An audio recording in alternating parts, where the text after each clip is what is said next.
लगातार किया गया छोटा छोटा प्रयास भी एक दिन बहुत बड़ी सफलता में बदल जाता है। जय हिंद डियर ऑफिसर, स्वागत है आप सबका आपके अपने YouTube channel rank booster hub पर। तो UPPSC health education officers exams के लिए बहुत ही बेहतरीन क्लासेस शुरू हो चुकी हैं, जिसमें हम पढ़ रहे हैं हेल्थ जियोग्राफी। तो हेल्थ जियोग्राफी की क्लास 5 है। इसके पहले 4 क्लासेस हो चुकी हैं। जिन लोगों ने नहीं देखा है तो आप लोग सभी क्लासेस जरूर देखिए और याद रखिएगा, जो सामाजिक विज्ञान का विषय ज्ञान टॉपिक है उसमें जितने भी टॉपिक्स दिए गए हैं सभी टॉपिक्स की क्लासेस रैंक बूस्टर हब पे ऑलरेडी हो चुकी है। तो अभी जियोग्राफी की चल रही है। इसके पहले सभी टॉपिक्स जैसे सोशल साइकोलॉजी हो गया और सारे जितने भी टॉपिक हैं सारे सभी अभी कंप्लीट हो चुके हैं। तो आप लोगों ने नहीं देखा है तो प्लेलिस्ट में जाके ज़रूर देखिएगा। तो इसी तरीके से फ्री में सारी बैचेस चलाई जा रही हैं आपसे रैंक बूस्टर हब पे। तो आप सभी हमारे चैनल से जुड़े रहिए। अगर आपने अभी तक चैनल को सब्सक्राइब नहीं किया है तो सब्सक्राइब करके बेल आइकन को प्रेस कर लीजिए, क्योंकि हेल्थ एजुकेशन ऑफिसर्स एग्जाम्स के लिए बिल्कुल फ्री में सभी क्लासेस यहाँ पे प्रोवाइड कराई जाती है। तो चलिए क्लासेस को स्टार्ट कर लेते हैं सरस्वती माता जी के आशीर्वाद के साथ। संचारी रोग यानी रोगाणुओं का पासपोर्ट और उनकी यात्रा को हम जानेंगे। तो नमस्कार दोस्तों, जन स्वास्थ्य और भूगोल के इस अहम विषय में आप सभी का दिल से स्वागत है। संचारी रोग यानी कम्युनिकेबल डिजीज क्या है? ये वे रोग होते हैं जो एक संक्रमित व्यक्ति, जीव या पर्यावरण से किसी स्वस्थ व्यक्ति में स्थानांतरित हो जाते हैं। यानी कम्युनिकेबल डिजीज सीधे तौर पे आप समझिए कि मान लीजिए आपको कोई बीमारी हो गया है, ठीक है, कोई कम्युनिकेबल डिजीज हो चुका है और वहीं पे अगर आप अपनी फैमिली मेंबर्स के साथ रह रहे हैं, ठीक है, तो अगर आप इनके संपर्क में आएंगे, ठीक है, अगर आप इनके संपर्क में आएंगे तो आपसे वो डिजीज आपके फैमिली मेंबर्स में चला जाएगा, साथ ही साथ आपके दोस्तों में, साथ ही साथ आपके जो पड़ोसी हैं उनको में भी। तो इस तरीके से कम्युनिकेबल डिजीज जो है एक दूसरे से ट्रांसफर होता रहता है। क्लियर? तो इसी को कम्युनिकेबल डिजीज कहते हैं। और इसका कारण क्या है, ये कैसे ट्रांसफर होता है, इसके 3 कारण हैं। पहला तो पर्सन खुद है, यानी आप खुद हैं। जितने लोग इस क्लास को देख रहे हैं ना, आप हो गए, हम हो गए, हम लोग जो मानव है, हम खुद मानव, हम खुद हैं जो एक बीमारी को स्वस्थ इंसान जो है उसके शरीर तक भी पहुंचाते हैं। और दूसरा होते हैं जीव जंतु, ठीक है, जीव जंतु जैसे आपका हो गया चूहा हो गया, ठीक है, चूहों से भी बीमारी फैलती है। और उसके साथ बहुत से ऐसे जानवर हैं, जैसे कुत्ता हो गया, कुत्ता के काटने से रेबीज होता है, बिल्ली हो गया, इसको भी काटने से रेबीज होता है। तो इस तरीके से अन्य जो जानवर होते हैं उनसे भी बीमारी होती है, ठीक है। जैसे अगर देखा जाए तो मच्छर से हैजा मलेरिया जैसी बीमारी होती है। तो पहला तो मानव के द्वारा ट्रांसफर हो रहा था, राइट। उसके बाद क्या है, जानवरों द्वारा भी बीमारी जो है एक स्वस्थ मनुष्य में चला जाता है। मच्छर क्या है, वो एक स्वस्थ मनुष्य को जब काट लेता है तो उसके अंदर मलेरिया जैसी बीमारी हो जाती है, डेंगू जैसी बीमारी हो जाती है ना। तो मानव द्वारा भी फैला, मानव द्वारा क्या होता है, जैसे एड्स होता है, ठीक है, एड्स हो गया, या फिर और कोई फंगल इन्फेक्शन अगर उसको हुआ है तो उसके साथ रहने वाले व्यक्ति को हो जाएगा, टीबी हुआ है तो उसके साथ रहने वाले व्यक्ति को हो जाएगा, है ना। तो मानव से भी ये जो भी रोग है वो स्वस्थ व्यक्ति में पहुंच रहा है और जानवरों से भी वो स्वस्थ व्यक्ति में पहुंच रहा है। अब तीसरा है पर्यावरण, ठीक है। पर्यावरण कैसे दूसरे में पहुंचता है ये समझिएगा। जैसे देखिएगा, अगर पर्यावरण जो हमारा इन्वायरमेंट है ये कैसे डिजीज को एक दूसरे तक पहुंचाता है। तो अगर पर्यावरण, मान लीजिए अभी मैं एक स्वस्थ इन्वायरमेंट में रह रही हूँ जहाँ पेड़ पौधे हैं, ठंडी हवाएं आ रही हैं, खुलेदार एरिया है, चारों तरफ खिड़की हैं, दरवाजे हैं, बहुत ही खूबसूरत सा इन्वायरमेंट है, ठीक है, स्वच्छ हवाएं भी आ रही है, मैं स्वच्छ भोजन भी खा रही हूँ, अच्छा स्वच्छ जल भी पी रही हूँ। लेकिन मैं मान लीजिए मैं कहीं और चली गई, ठीक है, मैं अपने जॉब के पर्पज से या फिर घूमने के पर्पज से मान लीजिए मैं कहीं और चली गई, तो वहाँ का इन्वायरमेंट बहुत गंदा है, वहाँ पे नालियों में पानी पूरा भरा पड़ा है, डेंगू वाले मच्छर वहाँ पनप रहे हैं, पेड़ पौधे भी नहीं है, ग्लोबल वार्मिंग के कारण वहाँ पे गर्मी बहुत ज़्यादा हो रही है, साथ ही साथ स्वच्छ भोजन भी नहीं, मक्खी वाले जो मक्खी फन बनाते हैं वो सारा गंदगी वाला भोजन वहाँ पे है, पानी भी शुद्ध नहीं आ रहा, पानी भी गंदा आ रहा। तो वो गंदा इन्वायरमेंट जो है सीधे तौर पर मुझे बीमार करेगा, है ना। तो इस तरीके से ह्यूमन और एनिमल्स और इन्वायरमेंट ये तीनों मिलकर ये कम्युनिकेबल डिजीज को एक स्वस्थ व्यक्ति तक पहुंचाते हैं, ठीक है। यानी जो ये डिजीज है, जो भी रोग है, इस तरीके से ये चैन की भांति एक दूसरे में फैलता जाता है।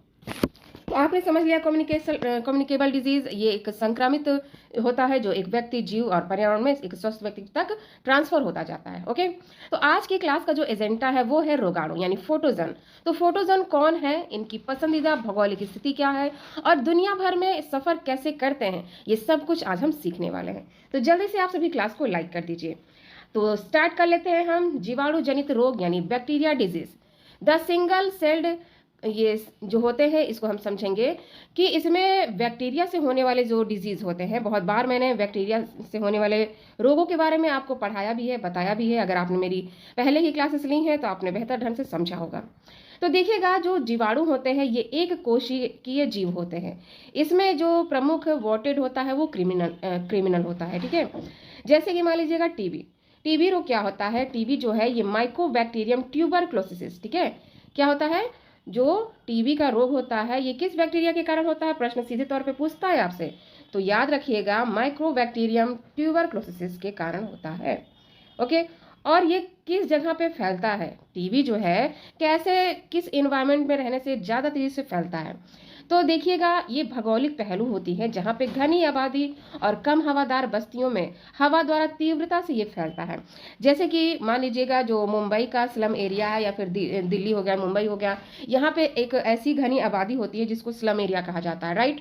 तो वहाँ पे क्या होता है, लोग झुग्गी झोपड़ी में बहुत पास पास ही घर बना बना के लोग रहते हैं। ये वो लोग होते हैं, ये प्रवासी लोग होते हैं जो राजस्थान, गुजरात या उत्तर प्रदेश, बिहार, मतलब अपना गांव शहर छोड़ छोड़ के लोग वहाँ पे कमाने जाने के लिए, रोजी रोटी के लिए गए रहते हैं, और वहाँ पे ये झोपड़पट्टी टीन सेट डाल डाल के अपना जीवन यापन करते हैं, ठीक है। तो वहाँ पे आबादी बहुत घनी होती है, और वहाँ पे जब घनी आबादी रहेगी, चारों तरफ से घर ही घर रहेगा, तो जाहिर सी बात है पेड़ पौधे रहेंगे, अगर नहीं तो हवा सही से आएगा नहीं, तो कम हवा आता है, ठीक है, और वहाँ शुद्ध हवा नहीं पहुँच पाता है। यही कारण है कि माइक्रोबैक्टीरियम ट्यूबरक्लोसिस जो बैक्टीरिया है ये बहुत तेजी से ऐसी घनी आबादी में फैल जाता है।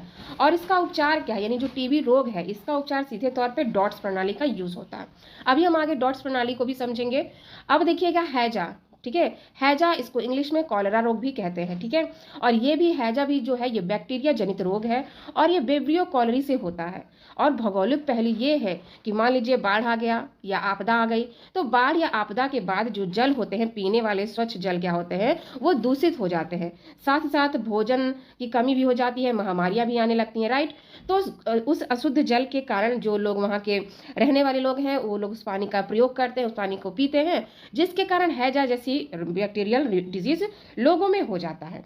और रोग का वाहक समझिएगा वेब्रियो कॉलरी है, इस बात को याद रखिएगा, ठीक है। अभी देखिएगा बारिश का समय है, राइट। तो अभी बहुत सी जगहों पे बाढ़ आ रही है, बहुत सी जगहों पे आपने देख रहा होगा कि भूकंप भी आ रहा है। तो ऐसे सिचुएशन में जो पानी की सुविधा होती है, ये अगर जमीन से पाइप पहुंचाया जाता है ना हर घर जल के तहत, तो वो सारी पाइप टूट जाती है, टूटने के कारण गंदगी उसमें फैलने लगती है, राइट। और जब वही गंदा पानी लोग पियेंगे तो हैजा जैसी बीमारी लोगों में होने लगती है। अब नेक्स्ट पॉइंट समझिएगा आप, जो है आपका मियादी बुखार, जिसको टाइफाइड भी कहते हैं। दोनों नाम आप याद रखिएगा, क्योंकि हो सकता है टाइफाइड ना लिखकर सिर्फ मियादी बुखार आपसे एग्जाम में पूछ ले, तो कंफ्यूज नहीं होना है। तो टाइफाइड जो है ये साल्मोनेला टाइफी के कारण होता है। और भौगोलिक पहलू ये है कि मलमुख मार्ग यानी फीकल ओरल रूट से ये दूषित जल और भोजन, जो दूषित भोजन दूषित जल के कारण ये हमारे शरीर में चला जाता है। और ये मियादी बुखार जो है इसका निदान ये है कि इसमें विराल टेस्ट किया जाता है, ठीक है। और अन्य नाम याद रखिएगा, जैसे टिटनेस को कहा जाता है क्लास्ट्रीडियम टिटेनी, कुष्ठ रोग को लेप्रेसी कहा जाता है, या फिर माइकोबैक्टीरियम लेप्रेसी भी कहा जाता है, डिप्थीरिया को काली खांसी कहा जाता है, और पर्टिटुस भी काली खांसी को ही कहा जाता है, और प्लेग को यार्सिनिया पेस्टिस भी कहते हैं। तो कभी कभी ना नाम बदल लेता है, तो आप सभी क्वेश्चन गलत कर जाते हैं, तो इसीलिए आप दोनों नाम याद रखिएगा। अगर आपसे यार्सिनिया पेस्टी पूछ ले तो समझिएगा प्लेग हुआ है, अगर आपसे पर्टिटुस पूछ ले तो समझिए काली खांसी के बारे में पूछ रहा है, राइट। तो इस तरीके से आप सारे नाम से अगर याद रखेंगे ना तो आपसे एग्जाम टाइम पे कोई भी गलती नहीं हो पाएगी। अब देखिएगा नेक्स्ट है विषाणु जनित रोग, यानी वायरल डिजीज जो होते हैं, द हाइपर इन्फेक्शन पार्टिकल्स ये होते हैं। ये विषाणु जो होते हैं ये अत्यंत तीव्र संक्रामक अकोशिकीय कण होते हैं। और अगर वायरल डिजीज की बात करें तो सबसे पहले आता है आपका डेंगू बुखार। तो डेंगू बुखार जो है ये एक विषाणु जनित यानी वायरल डिजीज होता है, और डेंगू को ही हड्डी तोड़ बुखार कहते हैं। हड्डी तोड़ बुखार डेंगू रोग को कहते हैं, इस बात को याद रखिएगा। और इसका जो रोगाणु होता है वो है फ्लेविया वायरस, ठीक है। फ्लेविया वायरस के कारण ही डेंगू बुखार होता है, और जो इसका वाहक है डेंगू का वो है एडीज इजिप्टी मच्छर, ठीक है। तो एडीज इजिप्टी इसका वाहक है डेंगू बुखार का। और भूगोल तौर पे देखा जाए तो शहरी जल भराव वाले क्षेत्रों में, जैसा कि मैंने आपको बताया कि जिस जहाँ पानी रुका रहेगा नालों में, तो वहाँ पे डेंगू वाले बुखार जो है काफ़ी तीव्रता से फैलने लगते हैं। नेक्स्ट है आपका इन्फ्लुएंजा और कोविड। तो इन्फ्लुएंजा और कोविड जो है ये भी वायरल डिजीज होते हैं। इनके रोगाणुओं की बात करें तो SARS-CoV-2 होता है और इन्फ्लूएंजा होता है। और भौगोलिक प्रसार ये है कि वैश्विक विमानन नेटवर्क के माध्यम से तीव्र स्थानिक प्रसार होता है, यानी एक शहर से एक कंट्री से दूसरे कंट्री में जो लोग आ रहे हैं जा रहे हैं ना, इसी के कारण ये कोविड-19 और इन्फ्लुएंजा जो है काफ़ी तेज़ी से लोगों में फैल रहा है। वहीं अब नेक्स्ट बात करेंगे हम रेबीज की। तो रेबीज भी वायरल डिजीज है, वायरल के कारण होता है और ये जो रोगाणु है ये है रेहब्डो वायरस। और इसका प्रभाव ये है कि संक्रमित जानवरों के काटने से रोगी को पानी से डर लगने लगता है, यानी हाइड्रोफोबिया जिसको हम कहते हैं, ठीक है। और अन्य नाम भी याद रखिएगा, जैसे चेचक होता है, इसका उन्मूलन हो चुका है हमारे भारत से। खसरा को मीजल्स कहा जाता है। चिकनगुनिया भी होता है जो वायरस से होता है। हेपेटाइटिस भी वायरस से होता है और हेपेटाइटिस 4 टाइप्स की होती हैं, A, B, C और E, इस बात को याद रखिएगा। HIV एड्स जो है ये भी वायरल से होने वाले डिजीज है। तो एक बार फिर से मैं आप सभी को वायरल डिजीज जो भी हैं सब बताई हूँ। सबसे पहला है डेंगू बुखार, दूसरा है इन्फ्लुएंजा कोविड-19, तीसरा है रेबीज, उसके बाद है चेचक, उसके बाद है खसरा, चिकनगुनिया, हेपेटाइटिस और एड्स। ये सारे रोग जो है ये आपके वायरस से होने वाले डिजीज हैं। ओके, कभी कभी सीधे आपसे मैच द फॉलोइंग में पूछ लेता है, तो इसलिए मैंने सब बता दिया। अब नेक्स्ट समझेंगे हम प्रोटोजुआ जनित रोग, ठीक है। तो प्रोटोजुआ यूकैरियोटिस जीव है जिन्हें पनपने के लिए नमी बहुत पसंद आती है, ठीक है। और सबसे पहले प्रोटोजुआ से होने वाला रोग जो हम समझेंगे वो है मलेरिया। तो मलेरिया का जो मच्छर होता है ना वो ठंडी जगहों पे ज़्यादा पनपता है, ठीक है। और मलेरिया का जो रोगाणु वाहक है वो है प्लाज्मोडियम, और जो इसका वाहक है वो है मादा एनाफ्लीज मच्छर, यानी जो मादा एनाफ्लीज मच्छर है इसी के कारण होता है। और जो वायरल है वो है प्लाज्मोडियम, ठीक है। और हॉटस्पॉट्स ये है कि उच्च तापमान व आर्द्रता वाले उष्णकटिबंधीय जो दलदली क्षेत्र होते हैं यहीं पे ये मलेरिया वाले मच्छर जो होते हैं काफ़ी तीव्रता से पनपते हैं। ओके, नेक्स्ट है अमीबासिस पेचिस। तो अमीबासिस पेचिस जो है ये रोगाणु जो होते हैं ये एंटा अमीबा हिस्टोलिटिका होता है। भौगोलिक क्षेत्र ये है कि ग्रामीण व पिछड़े क्षेत्रों में अस्वच्छ पेयजल से आंतों का संक्रमण हो जाता है, यानी जो ग्रामीण इलाकों में गंदा पानी लोग तालाब का नदियों का पीते हैं ना, वो गंदा पानी सीधे तौर पे एंटा अमीबा हिस्टोलिका जैसे रोगाणु हमारे बॉडी में चले जाते हैं और फिर हमें इन प्रोटोजोआ जनित रोगों का सामना करना पड़ता है। वही है नेक्स्ट कालाजार, ठीक है। तो कालाजार जो है इसके रोगाणु जो है वो है लिस्मैनिया डोनोवानी। तो कालाजार कालाजार का जो रोगाणु है लिस्मैनिया डोनोवानी है, इसका वाहक जो होता है वो बाली मक्खी होता है, यानी सैंड फ्लाई होता है। ओके, और अनुकूल स्थिति ये है कि गंगा के मैदानी भाग में जो जलोढ़ मिट्टियां होती हैं और जहाँ पे आर्द्र जलवायु होती है वहाँ पे ये कालाजार वाली जो बालू मक्खियाँ हैं ये बहुत तेजी से पनपती हैं। तो ये सभी प्रोटोजोआ जनित रोग थे, फिर से आप याद कर लीजिए, मलेरिया, अमीबिया पेचिस, कालाजार, आगे भी हम जानेंगे कवक से होने वाले और कृमि जनित रोग, ठीक है, यानी फंगस और कृमि से जो रोग हो जाते हैं इसको हम समझेंगे। तो देखिएगा कवक यानी फंगस यानी त्वचा का दुश्मन इसे हम कह सकते हैं। इसमें क्या होता है, रिंग वॉर्म, जैसे अभी आप गर्मी में देख रहे होंगे ना कि बहुत लोगों की स्किन में दाद खाज जैसी बीमारी होने लगती है, खुजली होने लगता है, राइट। तो उसी को कवक कहते हैं। इसका जो रोगाणु होता है ये होता है ट्राइकोफाइटन। क्या होता है, ट्राइकोफाइटन और माइक्रोस्पोरस। ओके, तो रोगाणु का नाम सीधे तौर पे आपसे एग्जाम्स में पूछता है तो आप याद रखिएगा। और दाद होने का जो कारण होता है ये होता है उच्च तापमान, अत्यधिक आर्द्रता यानी ह्यूमिडिटी, और ना सूखने वाला पसीना। जैसे इस समय ज़्यादातर ह्यूमिडिटी ज़्यादा होती है ना, और गर्मी भी बहुत ज़्यादा है, तो इसी के कारण अभी स्किन में ये दाग या रिंग वॉर्म जैसी समस्या लोगों को होने लगती है। एथलीट फुट की बात करें, ये भी कवक से होने वाला रोग है, और इसमें जो रोगाणु है वो है टिटेनिया पेडिस। और ये कारण यह है कि नमी युक्त जमीन संकलित फर्श पर सीधे संपर्क में आने से एथलीट फुट जैसी समस्या होती है। अब देखिएगा कृमि, जिसको हेलमेंथस बोलते हैं, ये परजीवी कीड़े से होता है। और हाथी पांव यानी फाइलेरिया जो रोगाणु है ये वुचेरेरिया ब्रेन क्राफ्टी कृमि के रोगाणु से होता है। और जो वाहक है वो है क्यूलेक्स मच्छर। फाइलेरिया यानी हाथी पांव का जो रोग वाहक है वो क्यूलेक्स मच्छर है, सीधे तौर पे याद रखिएगा। और जो रोगाणु है वो है विचुरेरिया वैनक्राफ्टी कृमि। और भौगोलिक पहलू ये है कि गंदे सीवेज पानी वाले शहरी या अर्ध शहरी क्षेत्रों में जो एंडेमिक एरिया है यहाँ पे ये समस्या ज़्यादा होती है। इसका प्रभाव ये होता है कि लसिका तंत्र ने जो लसिका सिस्टम होता है ये पूरी तरीके से ब्लॉक करके अंगों में भारी सूजन लाता है। क्लियर है। नेक्स्ट पॉइंट आ चुका है वैचारिक क्रॉक्स, एक जैविक भौगोलिक सीमा। द बायो जियोग्राफिक लिमिट्स को हम जानेंगे। तो देखिएगा, बीमारी का जो स्थानिक फैलाव है ये रोगाणु के जीव विज्ञान और भौगोलिक पर्यावरण से मिला हुआ है और ये बीमार की स्थानिक फैलाव करता है। तो अगर देखा जाए तो हर रोगाणु जो है ये दुनिया में हर जगह नहीं पनप सकता। प्रत्येक रोगाणु को जीवित रहने वाले फैलने के लिए एक विशिष्ट भौगोलिक और जलवायु सीमा की जरूरत होती है, चाहे तापमान हो, आर्द्रता हो या जल भराव हो। और जब तक हम उन रोगाणुओं के इस जैविक चक्र को नहीं समझेंगे तो प्रशासन के लिए इसके प्रसार को रोकना बिल्कुल असंभव हो जाएगा। क्योंकि जहाँ जिस जगह ये रोगाणु पनप रहे हैं, अगर उस जगह को ही डिस्ट्रॉय कर दिया जाए तो जाहिर सी बात है ये रोग हमारे शरीर तक पहुंच ही नहीं पाएगा, है ना। तो ज़रूरी यही है कि जिस विशिष्ट भौगोलिक एरिया में ये सारे रोग वायरस से होने वाले, चाहे बैक्टीरिया से होने वाले, चाहे कवक या फंगस से होने वाले या प्रोटोजोआ से होने वाले जितने भी रोग हैं, अगर उस एरिया को ही फाइंड आउट करके उस एरिया को ही सुरक्षित कर दिया जाए ताकि वहाँ पे वो रोग पनपने ही ना पाए, तो जाहिर सी बात है वो एरिया हमारे मानव तक बीमारी को लाने में पूरी तरीके से बैन हो जाए। ठीक है, तो आगे हम जानेंगे भाग 2 जो कि संचरण की विधियां हैं। हाउ फोटोजन ट्रेवल, यानी जो फोटोजन होते हैं ये कैसे ट्रेवल करते हैं, इनका रूट क्या होता है, इसको समझिएगा। तो देखिएगा, रोगाणु एक दूसरे से व्यक्ति तक कैसे पहुंचता है। सफर करने के दो मुख्य राजमार्ग होते हैं। सबसे पहले हम समझेंगे डायरेक्ट ट्रांसमिशन। जैसा कि मैंने आपको शुरू में बताया कि जो कम्युनिकेबल डिजीज है ये एक दूसरे से होता है और उसके 3 कारण है, मानव, जीव और एनवायरमेंट। ठीक है, तो अब समझिएगा कि ये कैसे एक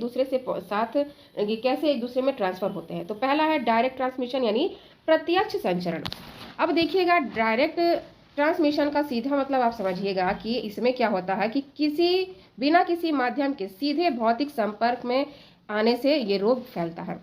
यानी अगर मान लीजिए, अगर कोई राम नाम का लड़का है, ठीक है, राम नाम का लड़का है और उसको क्या है, टीबी जैसी बीमारी हुई है। ठीक है, तो उसको टीबी जैसी बीमारी है, तो अब वो अन्य जो अपनी फैमिली है उसके संपर्क में आ रहा है, अपने दोस्त, अपने परिवारों से संपर्क में आ रहा है, उनके साथ खा रहा है, उठ रहा है, बैठ रहा है, सो रहा है, उन्हीं के साथ रह रहा है, राइट। तो इस तरीके से डायरेक्ट ट्रांसमिशन हो रहा है। अपने फैमिली के बीच से तो अलग रह नहीं सकता ना, तो जब फैमिली के बीच रह रहा है तो डायरेक्ट ट्रांसमिशन हो रहा है, साथ में खाना, साथ में सोना हो रहा है, बातचीत हो रही है, तो मुंह के जरिए जो हवा निकलती है उससे भी हो जाता है, राइट। तो इस तरीके से उस राम के शरीर से जो टीबी बीमारी है वो उसके फैमिली मेंबर्स में भी चला जाता है। और दूसरा है अप्रत्यक्ष संचरण यानी इनडायरेक्ट ट्रांसमिशन। इनडायरेक्ट ट्रांसमिशन में क्या होता है कि यात्री के लिए किसी माध्यम जैसे पानी, हवा या जीव या मच्छर मक्खी की जरूरत होती है। यानी इनडायरेक्ट ट्रांसमिशन ये होता है कि मान लीजिए जैसे आपको ये हैजा हो रहा है, ठीक है, हैजा बीमारी हो रही है, तो हैजा क्या होता है, जिसको कॉलरा कहते हैं, ये क्या होता है, अशुद्ध जल अशुद्ध भोजन से होता है। ठीक है, तो अशुद्ध जल है, अशुद्ध भोजन है, अगर उसी भोजन को हम खा रहे हैं तो वो हमारे बॉडी में आ जा रहा है। ठीक है, यानी पहले वो बैक्टीरिया उस भोजन और जल में आया, उसके बाद उस भोजन को, उस जल को खाने के बाद हमारे शरीर में आया। ठीक है, तो इस तरीके से डायरेक्ट हम उस रोग से संपर्क में नहीं आए, वो बीमारी पहले भोजन और पानी में आया, उसके बाद हमारे शरीर में आया। ठीक है, तो इस तरीके से इनडायरेक्ट ट्रांसमिशन हो चुका था। ओके, तो दोनों पॉइंट क्लियर हो गए होंगे। आगे हम समझेंगे प्रत्यक्ष संचरण की विधि, जो डायरेक्ट ट्रांसमिशन मोड्स होता है, इसको जानेंगे। तो देखिएगा, जैसे मैंने शुरू में ही आपको बताया कि राम को अगर टीबी है तो उसके संपर्क में आने से उसके फैमिली मेंबर्स को भी हो जाएगा। तो इसमें डायरेक्ट कनेक्ट समझिएगा कि त्वचा से त्वचा का संपर्क, लैंगिक संपर्क, इन्हें संसर्ग रोग कहते हैं। ठीक है, अगर त्वचा से त्वचा संपर्क में अगर कोई रोग हो गया, एक दूसरे को फैल गया, या फिर सेक्सुअली आप अटैच है एक दूसरे के साथ, उसके जरिए भी अगर आपको कोई रोग एक दूसरे में फैल गया, तो इस तरीके को सशंक रोग कहते हैं, यानी कैरेक्टराइज डिजीज कहते हैं। इस बात को याद रखिएगा। ठीक है, और उदाहरण ये है जैसे कुष्ठ रोग हो गया, दाद हो गया, STI हो गया, एड्स हो गया, सिफिलिस हो गया। तो ये सारे रोग जो होते हैं डायरेक्ट कनेक्ट से होते हैं। वही दूसरा है ड्रॉपलेट संचरण। तो ड्रॉपलेट इन्फेक्शन जो होता है ये छींकने से, खांसने से निकलती है भारी बूंदें जो 1-2 मीटर तक जाती है। और भौगोलिक पहली ये है कि सार्वजनिक परिवहन, मेट्रो, जेल और झुंगियाँ जो बंद बस्तियाँ हैं वहाँ पे तीव्रता से फैलती है। उदाहरण की समझिएगा, जैसे सर्दी जुकाम हो गया, इन्फ्लुएंजा हो गया, खसरा हो गया, निमोनिया हो गया। तो ये सारी चीज़ें जो है ये ड्रॉपलेट इन्फेक्शन है जो एक दूसरे के साथ फैलती हैं बोलने से, छींकने से और खांसने से। अब नेक्स्ट है सीधे संपर्क, मिट्टी के सीधे संपर्क से, सॉइल कनेक्टर, यानी त्वचा में घाव और कट्स के जरिए सीधा प्रवेश होता है। जैसे टिटनेस जो है ये विजाणु मिट्टी में क्षुब्ध रहते हैं और चोट लगने पर सीधे घुसते रहते हैं। ओके, तो ये सभी विधियां थी जो सीधे तौर पे डायरेक्ट आपके शरीर में बीमारी पैदा कर रही थी। अब हम समझेंगे अप्रत्यक्ष संचरण यानी इनडायरेक्ट जो इनडायरेक्ट ट्रांसमिशन को। तो इनडायरेक्ट ट्रांसमिशन हो गया, जैसे भोजन हो गया, जल हो गया, वायु मार्ग हो गया। ओके, तो जल एवं भोजन जनित जो होते हैं बाढ़ या खुली नालियों के संक्रमण से पेयजल से मिलता है, जैसे हैजा, टाइफाइड, हेपेटाइटिस ए और हेपेटाइटिस ई और पेचिस। ठीक है, तो संक्रमित मल से वो सीधे तौर पे हमारे भोजन को संक्रमित कर देता है, उसके बाद हम उसे ग्रहण करते हैं, खाते हैं, वो सीधे तौर पे हमारे पाचन तंत्र को संक्रमित कर देता है। वायु जनित संचरण क्या होता है? एयर ब्रोन ट्रांसमिशन, ये होता है ड्रॉपलेट्स के जरिए। यह बूंदों को पानी वाष्पीकृत हो जाता है, ये बचते हैं बेहद सूक्ष्म कण जो होते हैं, ये ड्रॉपलेट न्यूक्लियाई कहते हैं। ठीक है, और ये हवाओं में घंटों तैरते हैं और कई मीटर दूर जाते हैं। उदाहरण के लिए जो टीबी के होते हैं, चिकन पॉक्स होते हैं, ये सारी चीज़ें जो होती हैं हवा में बहुत तीव्रता से फैलती हैं। अब देखिएगा वाहक जनित संचरण रोगाणु की जीवित टैक्सी समझेंगे हम, यानी वेक्टर बोर्न ट्रांसमिशन को। तो जब कोई संधिपाद रोगाणु को ढोता है तो यह दो प्रकार से होता है। पहला है यांत्रिक वाहन यानी मैकेनिकल वेक्टर जो मुफ्त की सवारी है, और दूसरा है जैविक वाहन यानी बायोलॉजिकल वेक्टर जो अनिवार्य इंक्यूबेशन होता है। तो देखिएगा, अगर मैं बताऊं आपसे, जो यांत्रिक वाहक है ये रोगाणु वाहक के शरीर के अंदर कोई विकास नहीं करता। ये मक्खी जो होती है गंदगी पर बैठती है, रोगाणु पैरों पर चिपकते हैं और भोजन पर छूट जाते हैं।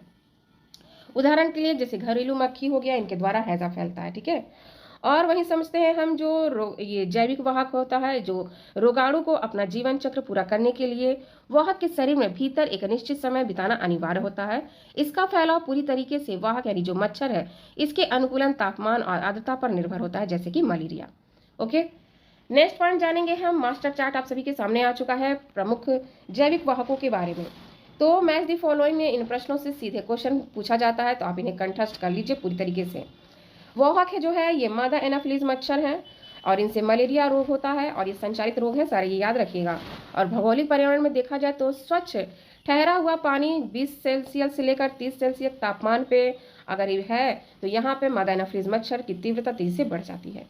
एडिस मच्छर से डेंगू, चिकनगुनिया, पीला बुखार और जीका वायरस हो जाता है। और दिक्कत ये है भौगोलिक पर्यावरण में शहरी मच्छर साफ पानी के जो कृत्रिम पात्र जैसे कूलर टायर में जो पानी जमा हो जाता है बारिश का ना, उनमें ये एजिड इजिप्ट मच्छर बहुत तेजी से फैलने लगते हैं। अब है क्यूलेक्स मच्छर जो कि फाइलेरिया, हाथी पांव, जापानी इंसेफ्लाइटिस फैलाते हैं। और ये गंदा प्रदूषित सीवेजों का जो पानी होता है या ठहरी हुई नालियां होती हैं उनमें ये पनपते हैं। तो इनका आप जरूर याद रखिएगा, सीधे तौर पे यहाँ से प्रश्न पूछा जा चुका है। नेक्स्ट पॉइंट आप सभी के सामने आ चुका है जो कि है अन्य वाहक के बारे में। तो मच्छरों के अलावा अन्य महत्वपूर्ण यात्री वाहन होते हैं जो भौगोलिक अड्डे इनके क्या क्या है समझिएगा।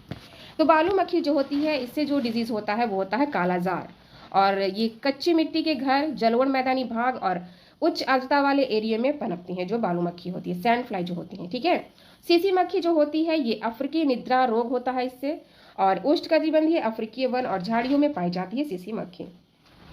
नेक्स्ट है रेड फ्ली। तो रेड फ्ली जो होता है ये ब्यूबोनिक फ्लैग होता है जिसको पिस्सू कहते हैं, और ये चूहों की अधिकता वाले घनी शहरी गोदाम और अनाज मंडियों में पाए जाते हैं। नेक्स्ट पॉइंट जानेंगे वैचारिक क्रॉक्स 2 जो कि कड़ियों को तोड़ना है। तो ध्यान से समझिएगा, जो रोगाणु होते हैं ये इनके जो माध्यम वाहक होते हैं यानी जो वेक्टर होते हैं, इनको अगर तोड़ दिया जाए तो हमारा स्वस्थ जो इंसान है यानी हम और आप पूरी तरीके से हेल्दी हो जाएंगे। तो मास्टर इनसाइड इसमें हम समझेंगे कि बीमारी का फैलना सिर्फ रोगाणु होने के पर निर्भर नहीं करता, ये पूरी तरीके से उन माध्यमों पर टीका है जो भौगोलिक दूरी को पटाते हैं, जैसे प्रदूषित जल या मच्छरों के प्रजनन स्थल। ठीक है, यानी जैसा कि मैंने शुरू में ही आपको बताया कि अगर उस एरिया को, उस स्थल को ही डिस्ट्रॉय कर दिया जाए जहाँ पे ये रोगाणु पनप रहे हैं, जहाँ पे ये वाहक जो है वो पनप रहे हैं, तो जाहिर सी बात है बहुत ही अगर इन्वायरमेंट हमारा साफ हो जाएगा और रोग फैलने की बीमारी भी धीरे धीरे कम हो जाएगी। प्रशासनिक समाधान ये होता है कि यदि हम इन कड़ियों को तोड़ दें, जैसे कूलर का पानी बदल दें या स्वच्छ पेयजल दें या बीमारी या महामारी को रोका जा सके, तो बहुत ही बेहतरीन ये काम हो सकता है। और मेडिकल एडमिनिस्ट्रेटिव एक्शन में ये गोल्डन, येलो, ऑरेंज इसमें ये जो प्रशासनिक समाधान इसमें लागू होता है। अब समझिएगा स्थानिक प्रसार एवं तीव्रता जो बीमारी कैसे बड़ी होती है, यानी जो बीमारी है कैसे एक जगह से दूसरे जगह तक फैलता है, इस बात को समझिएगा। तो स्थानिक प्रसार में देखा जाए तो बीमारी कोई भी हो, ये जो फैलने का मेन रिसोर्स होता है ये मानव होता है। ठीक है, और मानव जीव और पर्यावरण, ये तीनों मान सकते हैं आप, तीनों के कारण होता है। तो देखिएगा, यह वर्गीकरण बताता है कि बीमारी कितनी गति से, कितने बड़े दायरे और किस आवृत्ति यानी किस फ्रीक्वेंसी से फैलेगी। परीक्षा के दृष्टिकोण से इन 4 अवस्थाओं का क्रम या जो सीक्वेंस इसको याद रखना बेहद जरूरी है। तो सबसे पहला है यत्र तत्र, दूसरा है स्थानिक, तीसरा है महामारी और चौथा विश्वव्यापी। ठीक है, यानी पहले यत्र तत्र से ये कोई भी डिजीज शुरू होता है, उसके बाद वो स्थानिक हो जाता है, फिर वो महामारी में फैल जाता है, फिर वो विश्वव्यापी बन जाता है। जैसे कि कोविड-19 क्या था, कोविड-19 विश्वव्यापी था ना, है ना, पैंडेमिक था, पूरे वर्ल्ड में लोग परेशान थे कोविड-19 से। आगे हम जानेंगे स्टेज 1 और 2 जब बीमारी सीमित होती है। तो यत्र तत्र जो है, यहाँ पे क्या होता है, पहचाना जाता है अत्यंत दुर्बल, अनियमित और छिटपिट मामलों के बीच की कोई स्थानिक समयबद्ध संबंध हो तो नहीं है, यानी जो भी कनेक्शन है, डिजीज है, जो बीमारियों के बीच का जो कनेक्शन है उसको यहाँ पे समझा जाता है। और खासियत ये है कि ये सभी एक क्लस्टर नहीं बनाते हैं। उदाहरण के लिए टिटनेस हो गया, रेबीज हो गया, बोटुलिज्म हो गया, ये खाद्य विषाक्तताएं होती हैं। ठीक है, और स्थानिक यानी एंडेमिक जो होती है, इसकी पहचान ये है कि किसी विशेष भौगोलिक क्षेत्र या जनसंख्या में स्थायी रूप से निरंतर बनी रहती है। यानी अगर मान लीजिए उत्तर प्रदेश में कोई बीमारी है और वो लगातार वो बीमारी वहाँ पे होती जा रही है, जैसा कि आपने देखा होगा कि बीच में जापानीज इंसेफ्लाइटिस जो है ये उसी एरिया, एक पर्टिकुलर एरिया में बहुत काफ़ी सालों तक था। ठीक है, अभी भी है, बशर्ते ये है कि अब कम हो चुका है। तो वही होता है कि किसी विशेष भौगोलिक एरिया या जनसंख्या में स्थायी रूप से वो बीमारी बनी हुई है, तो ये अनुमानित स्तर पर टिकी रहती है, तो उसको ही एंडेमिक यानी स्थानिक आप कह सकते हैं। खासियत ये है कि स्थायी पर्यावरण रोगाणु के अनुकूलन होता है, यानी वहाँ के जो इन्वायरमेंट होते हैं वो रोगाणु के अनुकूलन होते हैं, इसी कारण से वो बीमारी निरंतर उसी स्थान पर बनी रहती है। उदाहरण के लिए समझिएगा, उत्तर पूर्वी भारत तराई क्षेत्रों में मलेरिया और विशिष्ट जनजाति बेल्ट में सिकल सेल एनीमिया जो होता है। ओके, तो आगे हम समझेंगे नेक्स्ट पॉइंट, स्टेज 3 और 4 जब बीमारी आउट ऑफ कंट्रोल हो जाए। एंडेमिक और पेंडेमिक दोनों समझेंगे कि महामारी जो है, एपिडेमिक और पेंडेमिक। तो महामारी पहचान ये है कि मामले जो हैं अचानक बहुत कम समय में अनुमानित स्तर से कई गुना अधिक बढ़ जाए, यानी कोई भी डिजीज जो है अचानक से उस डिजीज में तीव्रता आ जाए, बहुत से लोग उस डिजीज के चक्र में फंस जाए, यानी बहुत से ज़्यादा लोगों को वो बीमारी हो जाए, तो इसे ही महामारी कह सकते हैं। खासियत ये है कि बड़े भूभाग की चपेट में ले लेता है और ये स्थानीय स्वास्थ्य ढांचा को पंगु बना देता है। यानी मान लीजिए कोई, जैसे जीका वायरस होता है, आता है जीका वायरस जो, तो एक साथ ये कई लोगों को ग्रसित करता है ना, तो यह एक तरीके का महामारी होता है। उदाहरण समझिएगा कि 1994 में सूरत का जो प्लेग था, ठीक है, तो ये किस तरीके से एक साथ कई लोगों को, ये उस पूरे सूरत एरिया में जितने लोग हैं लगभग सबको ये समस्या हुई थी। तो मानसून के बाद उत्तर भारत में डेंगू और चिकनगुनिया भी है, ये भी एक तरीके का एपिडेमिक होता है जो सभी में तेजी से फैलता है। विश्व महामारी की बात करें तो पहचान ये है कि सर्वोच्च भौगोलिक रूप से अंतर्राष्ट्रीय सीमाओं को पार करके कई देश जैसे महाद्वीपों को एक साथ संक्रमित करता है। खासियत ये है कि वैश्विक परिवहन एविएशन नेटवर्क पर यह निर्भर करता है, जैसे कि कोविड-19 हो गया और स्पेनिश फ्लू हो गया, एड्स हो गया, ये सारी बीमारियां जो होती हैं ये विश्वव्यापी होती हैं, है ना, जो एक देश से दूसरे देश में फैल जाती हैं, तो ये अंतर्राष्ट्रीय सीमाओं को पार कर जाती हैं। ओके, नेक्स्ट पॉइंट जानेंगे नए वर्गीकरण कि बीमारियां आ कहाँ से रही हैं। सबसे बड़ा फैक्ट यही है कि बीमारियां जो है ये आ कहाँ से रही हैं, इसके नेचुरल जो रिसर्वेसिस होते हैं इसको समझेंगे हम। तो बीमारियों का जो सोर्स है, सोर्स ऑफ डिजीज जानेंगे, जो है आपका एंथ्रोपोनोज, दूसरा है जूनोज और तीसरा है एम्फिक्सनोज। आधुनिक स्वास्थ्य भूगोल में यह जानना जरूरी है कि रोगाणु यानी जो फोटोजन है इनका असली घर कहाँ है। तो रोगाणुओं के प्राकृतिक भंडार और मनुष्यों के उनके स्थानांतरण के आधार पर बीमारियों को 3 श्रेणियों में बांटा गया है। एंथ्रोपोनोज जो केवल इंसानों की बीमारी है, जूनोज जो जानवरों से इंसानों में जैव विविधता ह्रास के कारण सबसे तेजी से उभरता है, और एम्फिक्सनोज जो इंसान और जानवर दोनों के बीच में चलने वाला एक चक्र होता है। ठीक है, चलिए बारी बारी से सबको हम समझते हैं। सबसे पहले समझेंगे एंथ्रोपोनोज, मानव से मानव तक, यानी इंसान से इंसान में ही पहुंचता है। यानी मान लीजिए 2 दोस्त हैं, एक राम है एक श्याम है, तो राम से श्याम में ही जो बीमारी पहुंच रही है वाह के जरिए, तो ये होता है एंथ्रोपोनोज जो सिर्फ मानव से मानव में ही पहुंच रहा है, इसमें कोई भी जानवर इसमें नहीं है। ठीक है, तो ये इंसानों से ही इंसानों में जो होता है इसको एंथ्रोपोनोज कह सकते हैं हम।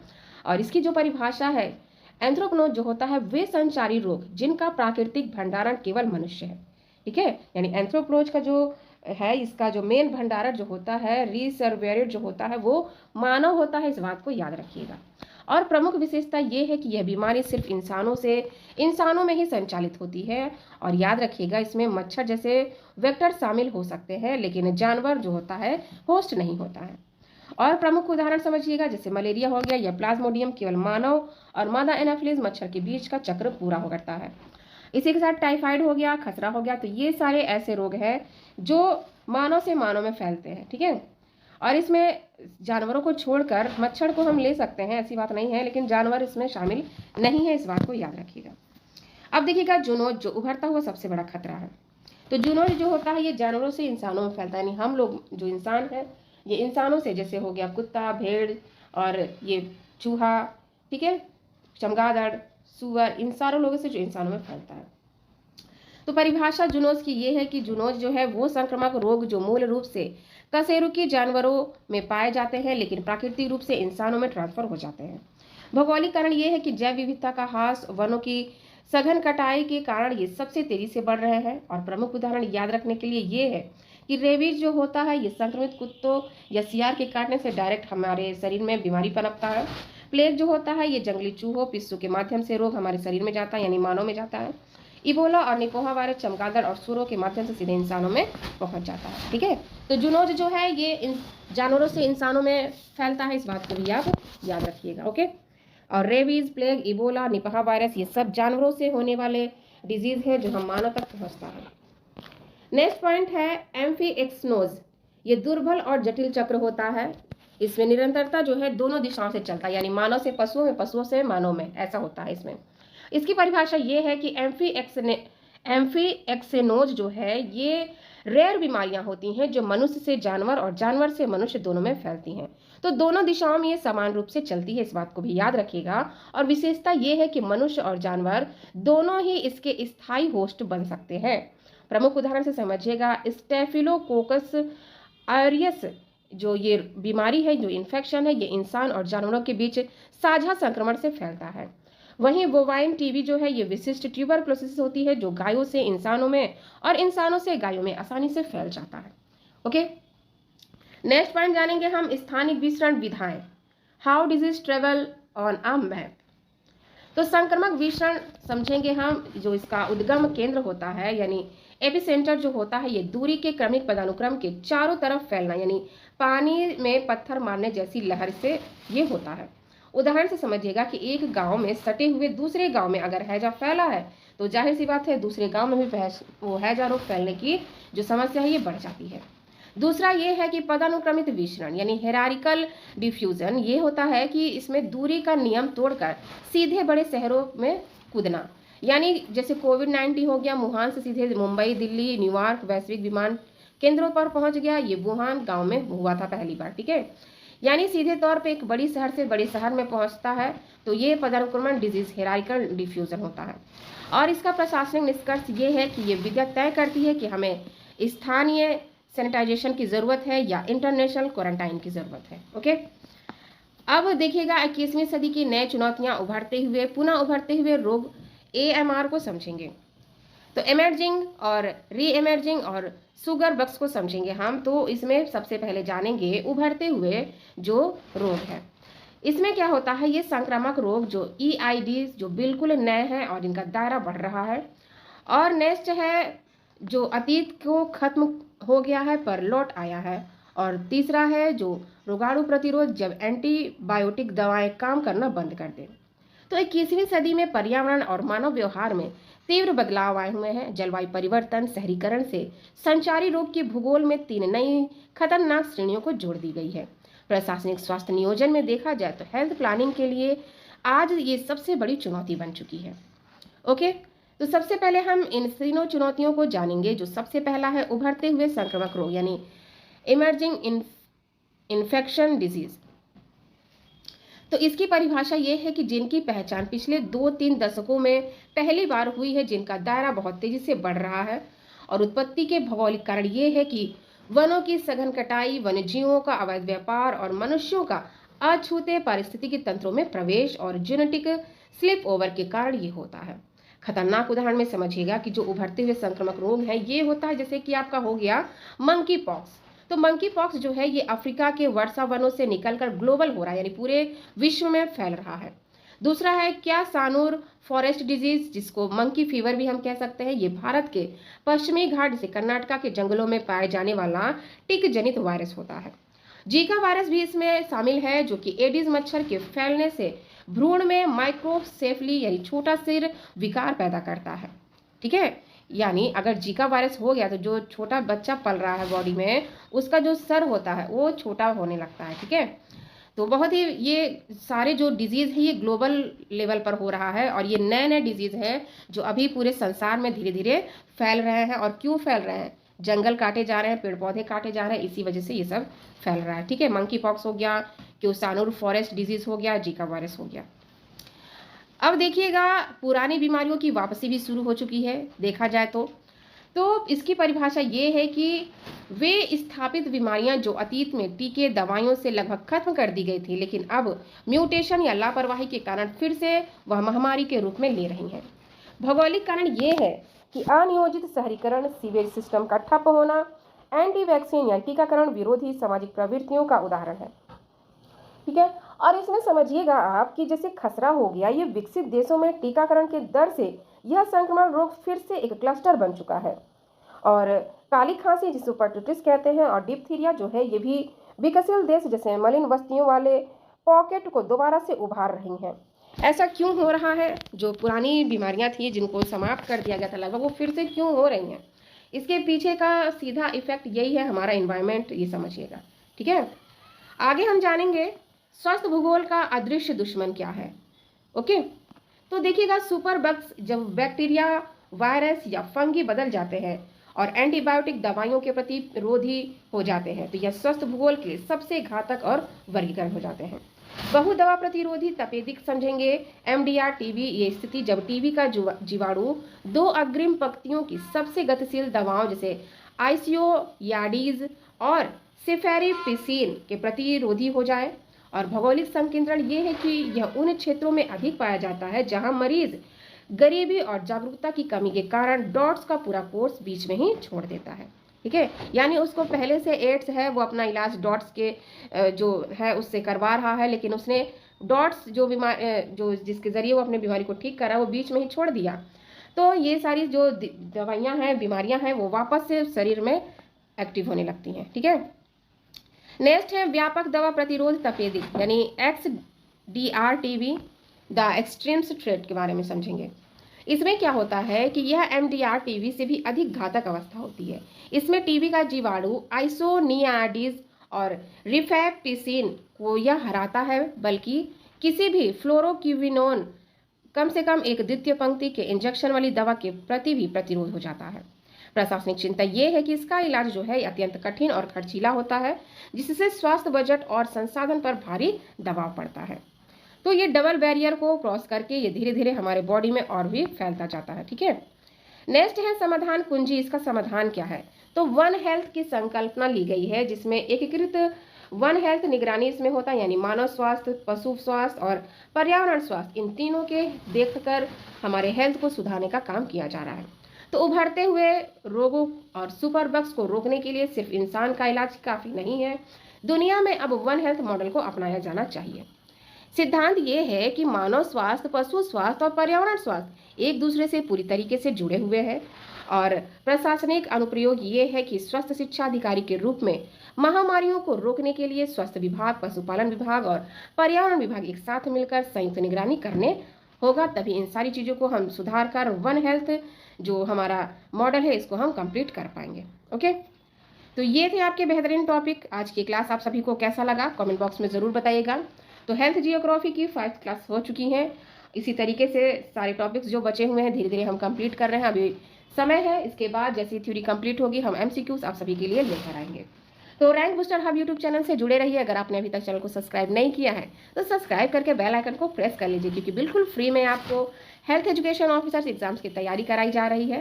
ठीक है, और रैंक बूस्टर हब बिल्कुल तरीके से आप सभी के सफलता के लिए समर्पित है।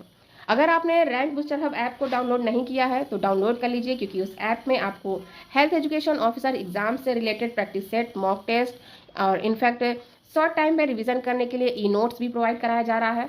तो ये सारी सुविधाओं का, इस सारी फैसिलिटीज़ का आप लाभ लेने के लिए बहुत ही मिनिमम प्राइस में आप सबको ये दिया जा रहा है। तो आप रैंक बूस्टर हब जो एप्लीकेशन है उसको डाउनलोड करने का प्रोसेस बहुत आसान है। इस वीडियो के कमेंट बॉक्स में लिंक दिया गया है, आप ऐप को डाउनलोड कीजिए और अपनी तैयारी को परफेक्ट बनाइए। तो मिलते हैं नेक्स्ट पावरफुल क्लास के साथ, तब तक खुश रहिए, खुशियाँ बांटते रहिए। Thanks for watching.